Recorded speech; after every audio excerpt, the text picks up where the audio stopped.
अजमेर की धरती पर महान योद्धा पृथ्वीराज चौहान का जन्म हुआ। बचपन से ही उनमें असाधारण पराक्रम और बुद्धिमत्ता झलकती थी। शस्त्र विद्या, युद्ध कौशल और राजनीति की गहरी समझ उन्हें कम उम्र में ही राजगद्दी के योग्य बना चुकी थी।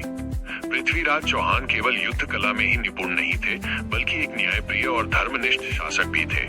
उनकी सबसे प्रसिद्ध कथा है उनकी राजकुमारी संयोगिता के प्रति प्रेम कहानी। संयोगिता कन्नौज के राजा जयचंद की पुत्री थी। जयचंद और पृथ्वीराज के बीच राजनीतिक मतभेद थे, लेकिन संयोगिता ने अपने स्वयंवर में सब राजाओं को ठुकराकर पृथ्वीराज की मूर्ति पर वरमाला डाल दी। इसी घटना ने दोनों के संबंधों को अमर कर दिया। पृथ्वीराज का जीवन केवल प्रेम कथा तक सीमित नहीं रहा। जब मोहम्मद गौरी ने भारत पर आक्रमण किया, तब पृथ्वीराज ने अपनी वीरता का परिचय दिया। 1191 ईस्वी में तराइन के प्रथम युद्ध में चौहान सेना ने गौरी को पराजित किया और युद्ध भूमि से भागने पर मजबूर कर दिया। उस विजय ने उन्हें पूरे भारतवर्ष का नायक बना दिया। लेकिन इतिहास में हमेशा भाग्य साथ नहीं देता। 1192 ईस्वी में गौरी फिर लौटा, इस बार बेहतर तैयारी और बड़ी सेना के साथ। तराइन के द्वितीय युद्ध में चौहान सेना वीरता से लड़ी, परंतु संख्या और रणनीति में पिछड़ गई। अंततः पृथ्वीराज चौहान बंदी बना लिए गए।